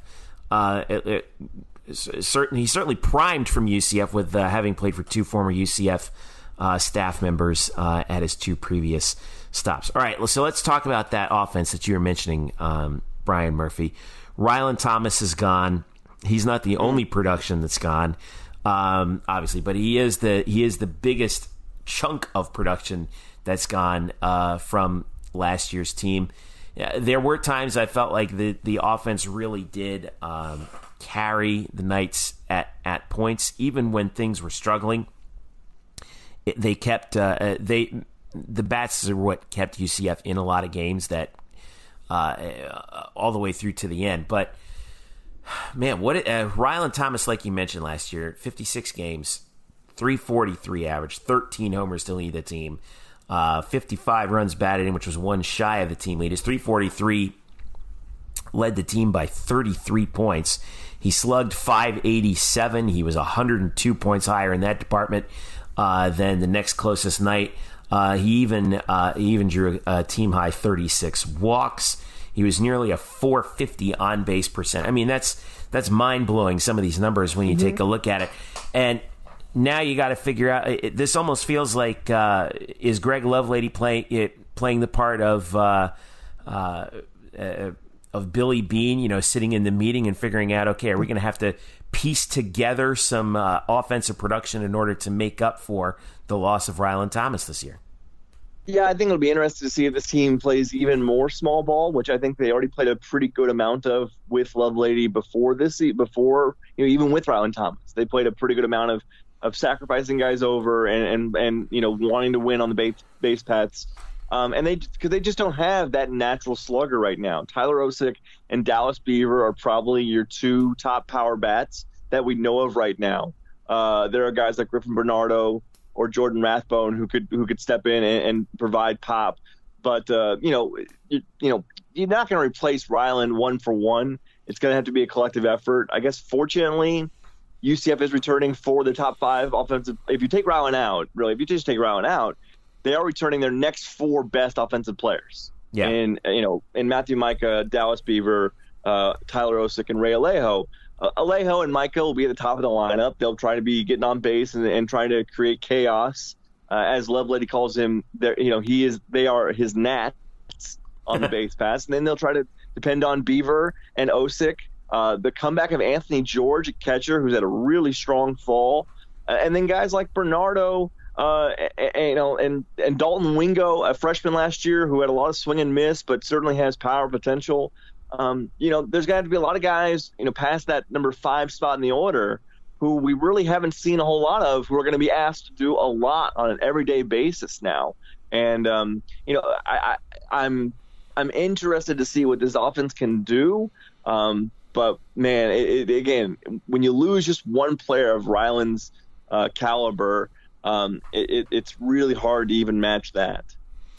Do you see anybody, or did either of you guys, when you talk to these guys, did they mention any other names that you're like, something? Here's this. There's this one guy that we have that could be a real surprise this year, either with the bat or on the mound. That maybe 1 or 2 guys that we think that we're not seeing their names right now, but they could be a real surprise for UCF heading forward. I know Eric hasn't spoken. I'm going to give him a chance if he wants to chime in. No, look, I know you've been waiting months for this, so okay. That's why I was going to let you go. Look at that. That is a teammate right there. Like I do appreciate it. It's your ball to run here on this one, Murphy. But go ahead. I think out of the bullpen, a guy, because they're going to have to replace so many arms, and they've got Garrett Westberg pretty much locked in as their closer in the 9th inning. But I think 2 guys that one guy we heard a lot about at Media Day was David Litchfield, who is coming off an arm injury. I don't think he played at all last season, but they said he's looked outstanding in fall, could be a high-leverage 8th inning guy. And then a second guy named Nolan Lepkowski, another bullpen arm, big beard, and they say he throws like mid to high 90s fastball. And how does a guy like that come to UCF and not get drafted out of high school? Well, somehow he didn't have that type of power when he came out of high school, and now here at UCF, it's not a transfer. He just comes straight to UCF. He's throwing in the mid 90s. Those 2 bullpen arms could really pick up the slack for what they've lost last year. I think that's what's most interesting to me, because again, when this team was good last year, and I think it's got to be the same thing this year. When they're good, they're relying on their pitching. They're relying on really their bullpen. Lovelady wants to make this a short game and get to that bullpen and sort of play it, inning to inning with his arms. And losing the guys that they lost last year, they're going to need some. They have some big shoes to fill. But there's a couple of guys there, even before Westberg, that they're pretty high on. All right, let's wrap it. Go ahead, Eli. I'm sorry. I will. Since I was there, I will chime in on this. I do buy into the chemistry being a little better. You played the Matthew Mika interview there. And I think guys like that will certainly set the tone. It's funny with this program, right? Like 2 years ago when we were doing this was a team that was picked to be at the bottom of the league. It was Greg Lovelady's first year. Oh boy, we don't know what to expect. What does he have to work with? And they found a way to win the regular season title. And last year I know a lot of people were disappointed. But this team was one of the last few teams out. You could have made it, and I wrote about it on Black and Gold Banneret. You could have made an argument from a resume standpoint. They should have been in the NCAA tournament compared to other teams' resumes that did get in. But to UCF, to Coach Lovelady's credit, they didn't make any excuses. They said, no, it was on our end. And I do believe, and the message, I think the players that are coming back are relaying to the new guys that I've talked to, don't take games for granted. Because I remember, Murph, last year we would be doing these shows, and there was these games that would slip away, like the Cincinnati game on a Sunday at home that slipped away, and you're like, these games could come back to haunt you, and it did. Yeah, absolutely. I mean, wasn't there a game, I want to say, was it Cincinnati? They were up like 8-2 in like the 7th and lost that game somehow, something like that. I think there was a game against ECU that was the same way. And again, you win one or two of those games, you're probably in the tournament. And I'll be frank and say I have lots of questions about whether this team is as talented as that team last year. But Murph, you're Mr. Baseball. You sometimes, yes, they may not be as talented, but there could be, in baseball in particular, there's other apps you can kind of overcome that, right? With certain things, if certain guys maybe develop, that's the uniqueness of college baseball. With new faces, you never know who steps up on a given year. A guy that maybe struggled last year maybe steps up this year that we didn't expect, right? That's the beauty of baseball, is it's not like football or basketball where there's well-documented things. In college baseball, a guy that maybe was struggling last year could step up, and a guy that was superstar last year could struggle. I mean, that's the beauty of the game. Yeah, I mean, I really hate putting too much weight on intangible things.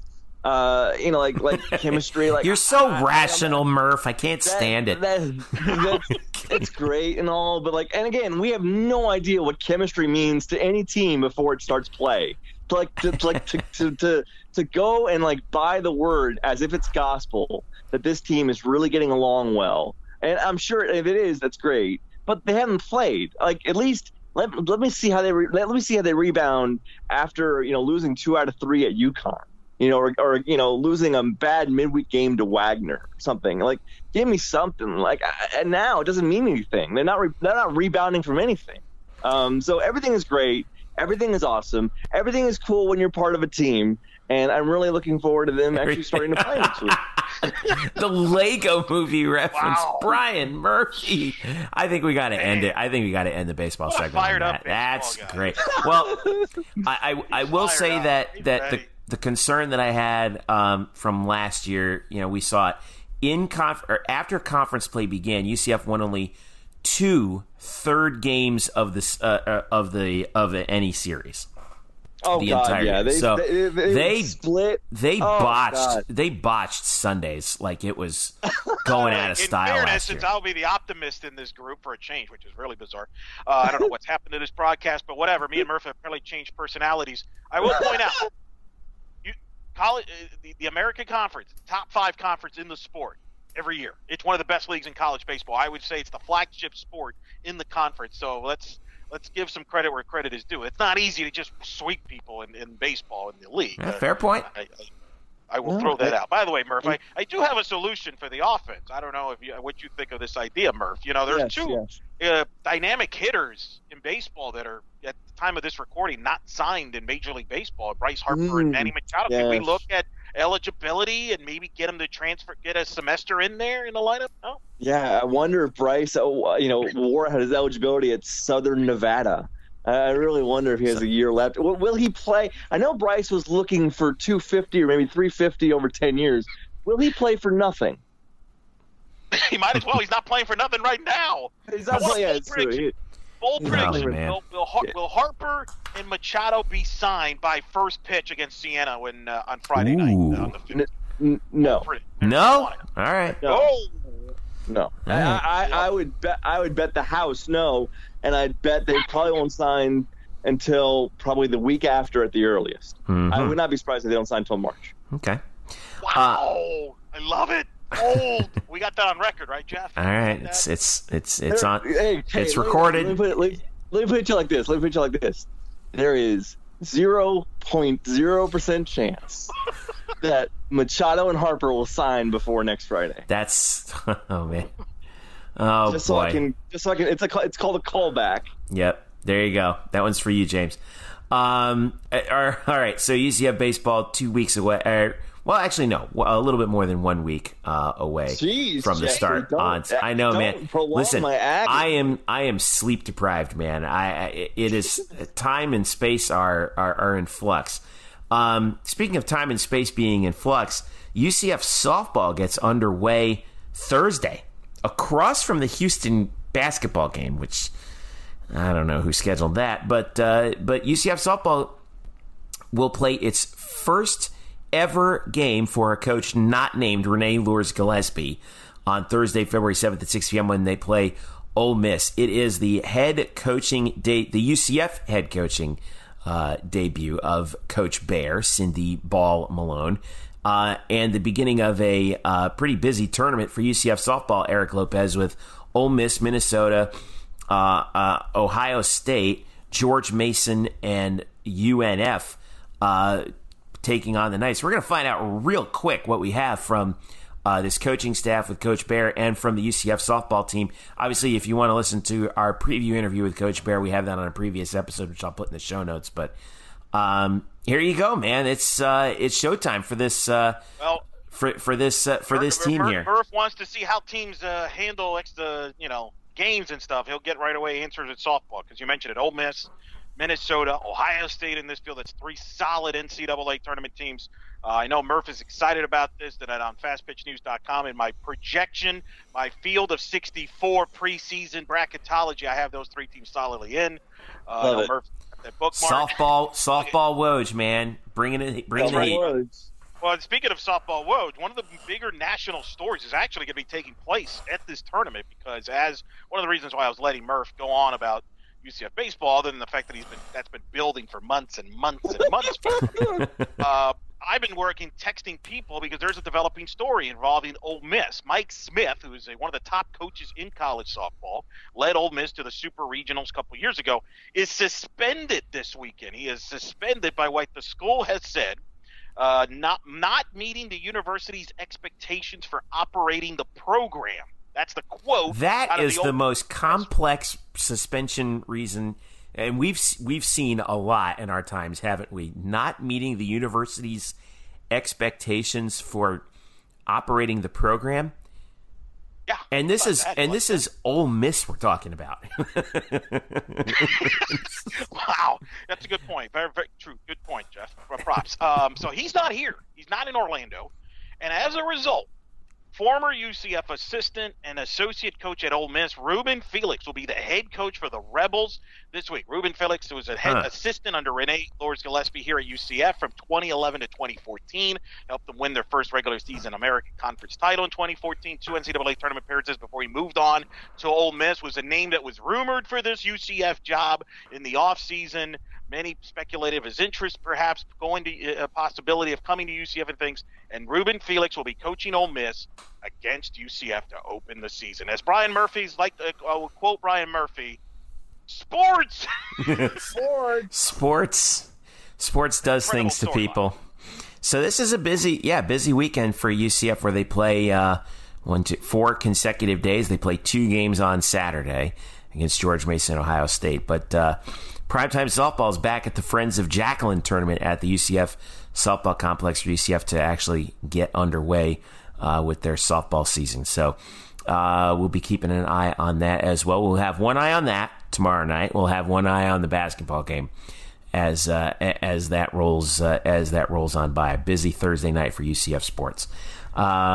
In addition to that, a couple other things that I wanted to clean up here as we finish out here on the Black and Gold Banneret podcast. Men's tennis, UCF. By the way, we have a couple of awards to pass out for UCF. In particular, Gabriel DeCamps was the American Athletic Conference Player of the Week last week, and he is ranked number 17 in the Oracle ITA singles rankings.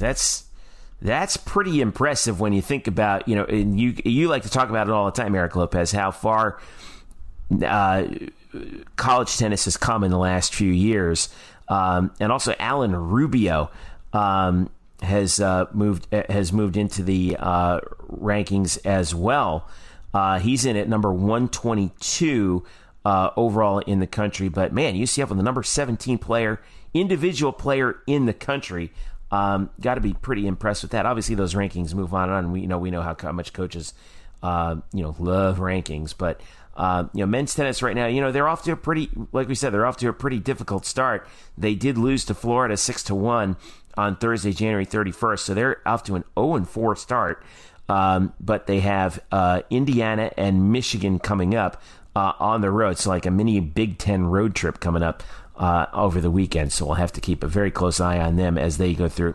I mean, the way that schedule kind of works out, it feels like they can make up a few of those wins later on in the season, Elo, and then all of a sudden they're right back in the rankings where they expect to be. So we'll have to see about that. Women's tennis is 4-2 on the year.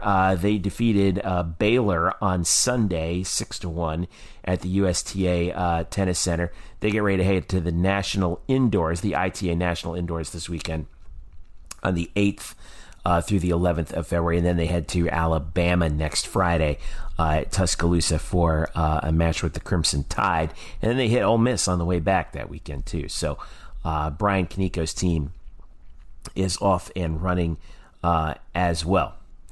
Let's see. One other thing that we wanted to pass along to you. Okay, UCF women's golf. I haven't mentioned women's golf at all this year, actually, and I am ashamed to admit that. But at the UCF Challenge, which was held at Eagle Creek Golf Club here in Orlando, the Knights finished 11th in that tournament, in their home tournament that they host at Eagle Creek. Elizabeth Moon and Maria Balcazar were the two top performers for the Knights. Moon finished 6 under par. She was one of 9 people in the field of 98 who were under par in all 3 rounds as well. So UCF women's golf is off to their start, and then the men's golf team, their schedule looks like this as they get ready to progress through into their spring schedule. They actually haven't started their spring tournament just yet, but they do begin the spring season at least, at the Gator Invitational coming up not this weekend but next weekend in Gainesville, Saturday and Sunday, February 16th and 17th. Last time, by the way, they played was early November out in Pebble Beach. Man, you want to talk about like one extreme to another. You play your final tournament of the fall in Pebble Beach, and then you come back, you play your first tournament of the spring in Gainesville? Come on, man. That's right. What are you laughing about? Of course Gainesville's not as nice as Pebble Beach. No golf course is as nice as Pebble Beach. We have to uphold those rivalries. Rivalries. Golf is an individual sport. Don't tell me about rivalries. Don't tell me about rivalries. Their season, by the way, men's golf really gets going in March. They have, 1, 2, 3 tournaments in March in 4 out of 4 weekends. So that's going to be a pretty. They're going to start getting busy here in a little bit. All right, let's finish it up and go around the horn here. Lopez, what are you working on this week? Well, I'll be stalking Woj on Twitter to see what NBA trades are being done, which is phenomenal. Wait a minute, you have your own Woj job that you have to handle here with softball season. Yeah, I got to follow that Ole Miss story for Fast Pitch News, which is going to be crazy this weekend in softball. Let's see what comes out of that with that suspension of Mike Smith. Now, before we go further, Murph, we have to make a bold prediction. We had our guest on earlier. We talked about Kelvin Sampson. This is the thing that you and I are looking forward to the most this week. Really, right. Forget the game. The game is irrelevant. Really, it's Tiegate. Tiegate. What?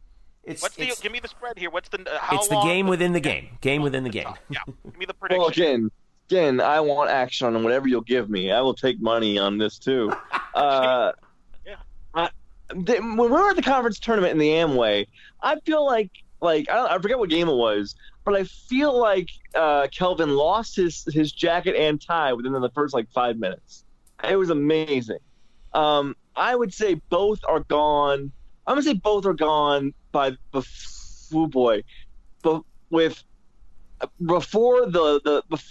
final media timeout of the first half. I'm gonna say it's a pretty quick poll. So before the 4-minute mark of the first half, really. Wow. So you got okay. I'm going, and Jeff's going to document all this because he'll be watching the game.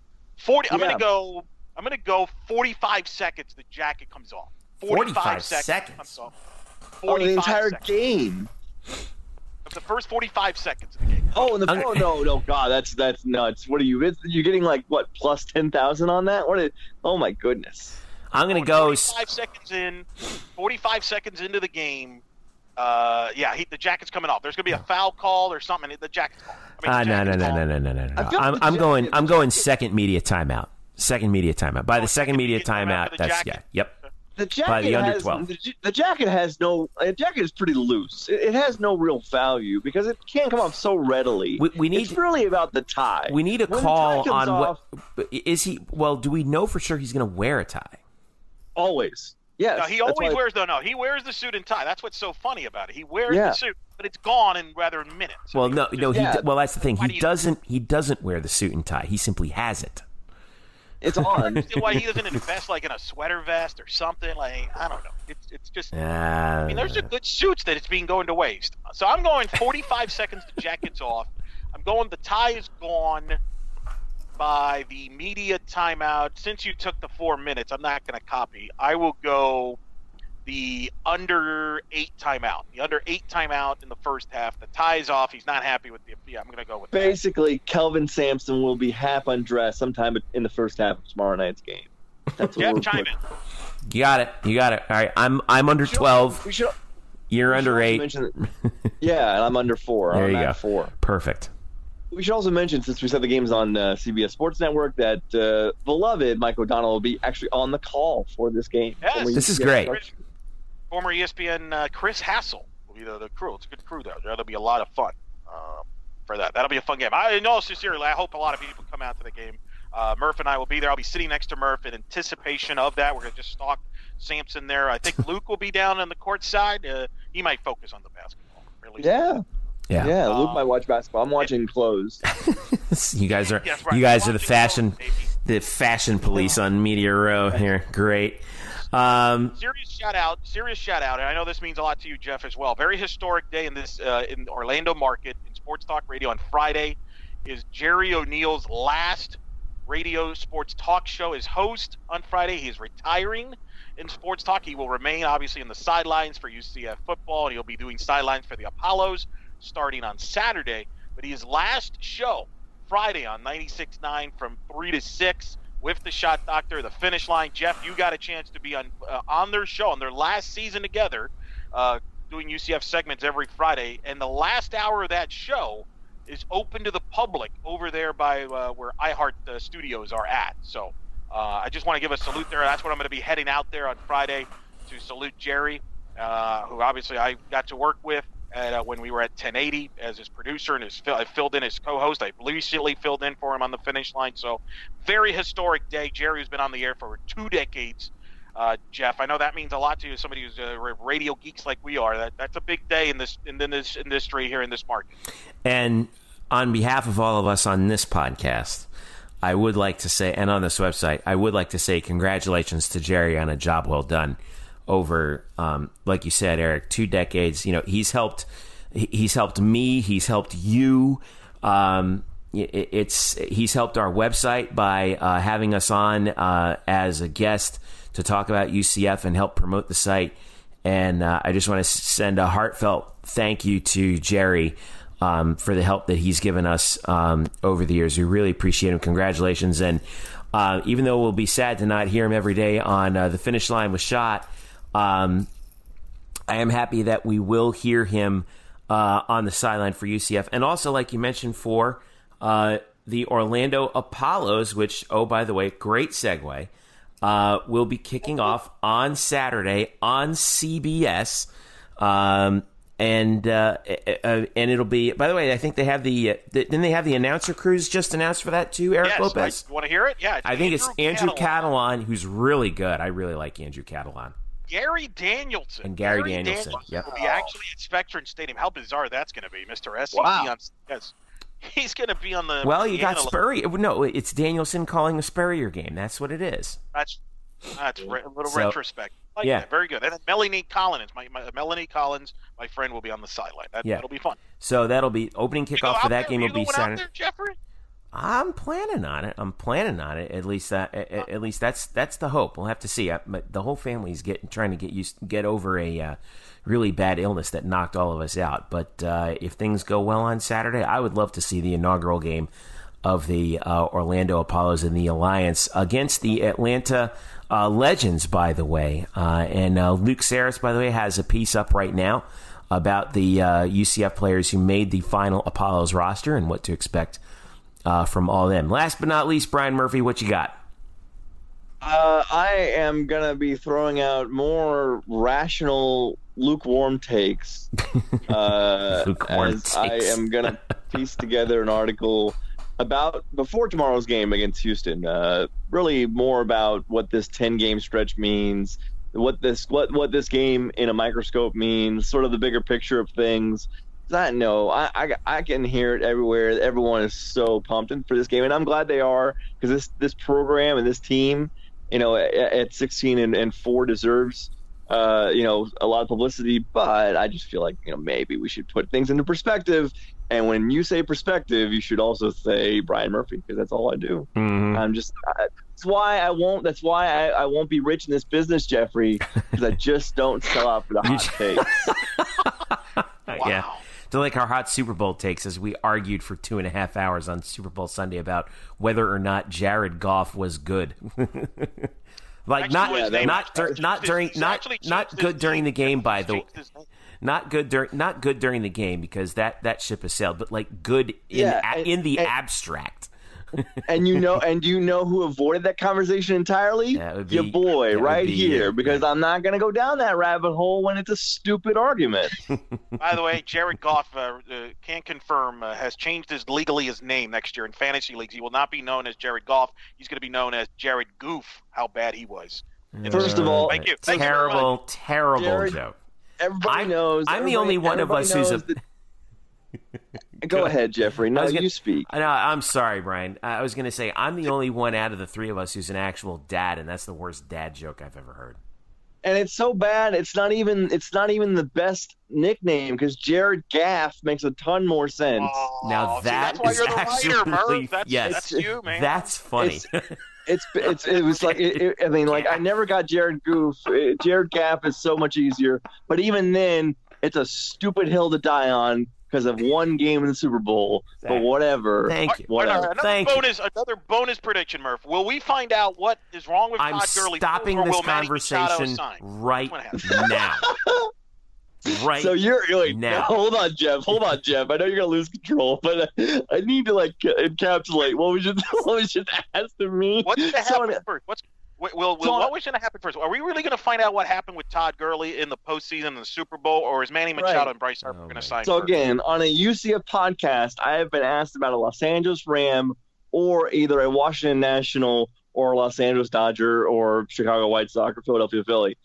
That's where this podcast is. I will say we will not find out about Gurley until probably August. So I think by then, I'm going to guess Harper and Machado will be playing baseball somewhere. And this probably should be the end of this wayward podcast. This concludes the Black and Gold Banneret Podcast. You can reach out to us at blackandgoldbanneret.com. We are SB Nation's home for the UCF Knights. Reach out to us individually on Twitter at Jeff_Sharon, Eric Lopez Elo, and Spokes_Murphy. Collectively, all of us, by the way, make sure you follow all of our guys, Luke Saris, Jeremy Brenner, Zach Goodall, who I don't know how he balances the Jaguars and doing cool stuff for us. Chris Carter as well, UCF Knights Nation, all of our guys. I want to thank them all so much for all their help as usual, and the work that they've done all throughout this entire time has been fantastic, so thanks to them. Make sure you give them all a follow. UCF_Banneret is where you can find us all on Twitter, Facebook.com/blackandgoldbanneret. And of course, if you don't already or haven't already, make sure you subscribe and rate our podcast as well. Google Play, Apple Podcasts, SoundCloud, Stitcher, and tune in. For Brian Murphy and Eric Lopez, I'm Jeff Sharon saying thank you so much for listening. This has been the Black and Gold Banneret Podcast. We will catch you next week.